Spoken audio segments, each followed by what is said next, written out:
productivity hack you swear by? Be consistent. I don't know whether that's a productivity hack or not. I think if you do the same thing again and again, however boring it might seem, that's how you actually succeed. At that time, co-working or flex was just picking up. And Socha, this is an interesting market to solve. A lot of startups face the problem of an office. We were working out of Starbucks, so let's try to solve this. Honestly, as a platform, our responsibility is to give clients all the options. So one, we list down all the options. Second, our responsibility is to be very transparent to the customer, telling him what are the pros and cons of the space. So I'm going to move from really decoding the commercial market and the real estate market to a little bit at a personal and a business level, which is from working for a venture cap, from being a professional to becoming an entrepreneur. What has that journey taught you? It could be in terms of people, it could be in terms of teams, it could be in terms of culture, it could be in terms of anything else. It's taught a lot. It's not easy. I think when you're in that job, I think you think building your company is fairly easy. But in India, it's very complex. I think you underestimate the compliance, the administrative hassle, the effort needed to run a company. And to the outside, it seems it's very rosy, but it's not. Out of 365 days, literally 330 are like, why am I doing it? And like 30 might be good. Correct. So from that standpoint, you're literally like pulling your hair for most of the days.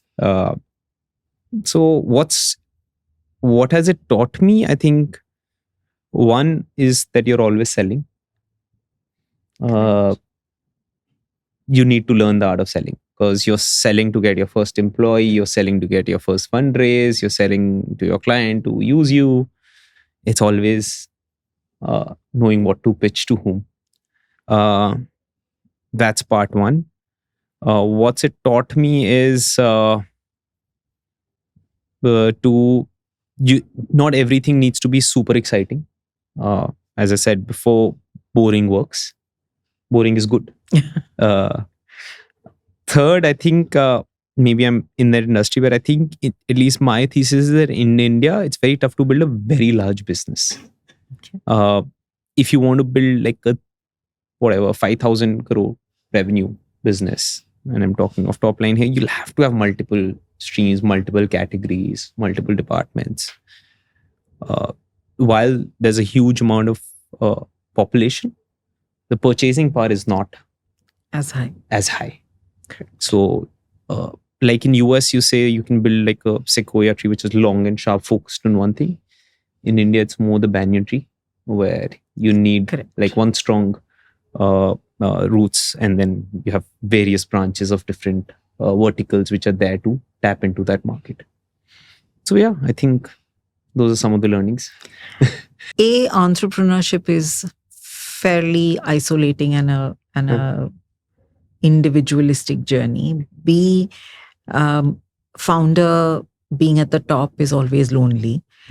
How do you build resilience as a founder, as a senior leader? Personally, luckily, I have another co-founder, so that helps. Because a lot of the conversations you really cannot have with anyone else. Correct. Like when the days when you're like about to shut the company, I don't think you can tell your family that. You can't tell your employees that. You can't tell anyone. You can't tell anyone that, to be honest. So like the other founder is like the second wife or like the first wife or whatever, in its true sense. So I think that's something that's helped me. The second, I think you just have to learn to live the fact that it's a lonely journey. I don't think there is any way out of it. Having a co-founder helps, but if you don't have it, it's a very lonely journey. You can't be true or honest to everyone.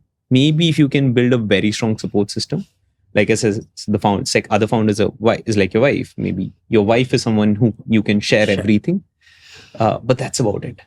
Otherwise, it will be a lonely journey. There is no running away from it. An investor is an investor, an employee is an employee. You can build you can say our employees are like family, 100% true. But there'll always be that 1% thing which you cannot share. Yeah, you're the karta, so you cannot really share everything. Yeah. Get that. You know, going from point A to B usually is an easier journey, right? The Correct. smaller jumps. But there comes a tipping point in the business where you know either you take that leap of faith and you will grow to scale, or you will not, right? So let's assume for a minute that's the juncture at which you are. What mindset will you have to take that do big leap? Okay. So I don't think there's a big leap junction. I think it's maybe a product market fit and then thinking more macro. I think that's where I think a lot of founders, and honestly, I've made enough mistakes to not look at the larger picture.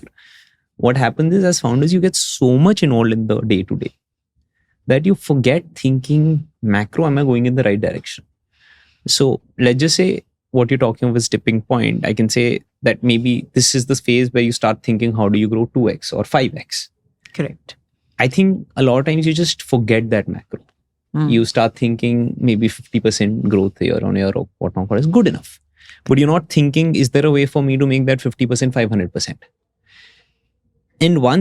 And that can be easily driven by anyone else in your team who's ambitious. You yourself being ambitious. You may be taking a week's break from the business, break, but you'll have to do that.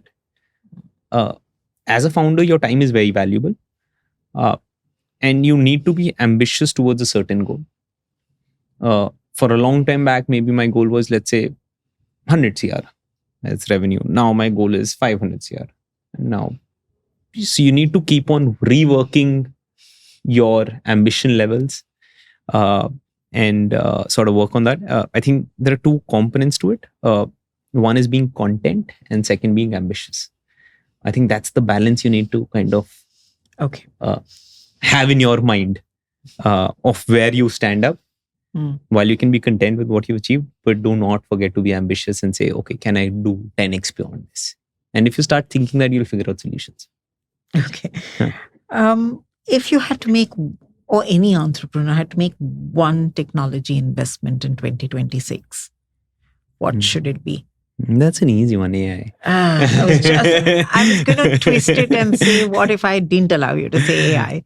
That's a tough one. Because everyone seems to say AI, but implementation if anything, of AI I'll say most of the founders do not invest heavily on strong finance compliance. They try to save money. It'll come back to bite you. In India, it always comes back to bite you. There'll be a case that'll come up when maybe you're shutting down the company, whenever some notice will come up that you'll have to maintain your books properly, ensure that you're compliant as a company, spend on it. Do not save money on it because it is not worth it. Okay, so that's finance and compliance. I'm coming back to tech. Okay. But finance compliance requires tech. A lot of tech. That's where I was coming from. But that's go true. ahead. Okay. So, no, but fair.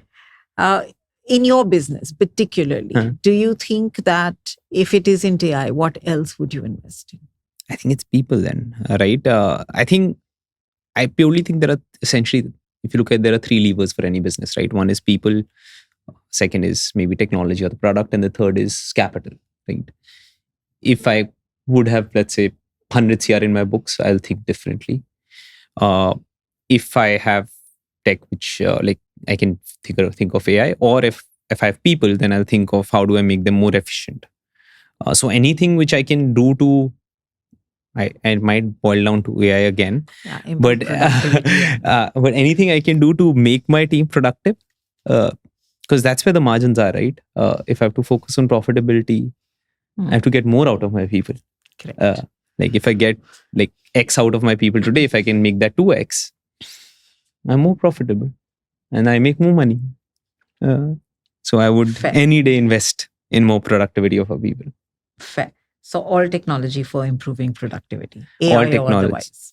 All technology for improving productivity or all technology for high growth, whatever is needed to achieve your 10X ambition. Fair. My last question for you. If you could leave entrepreneurs with a do big mantra for 2026, what would it be? It might sound very lame, to be honest, but I'll say continue at it. If anything, for any entrepreneurs, it's a very lonely journey. Be at it. You will make it big. That's it. I don't think there's no shortcut. Mm. Just be your boring self, be your hardworking self. You will make it big.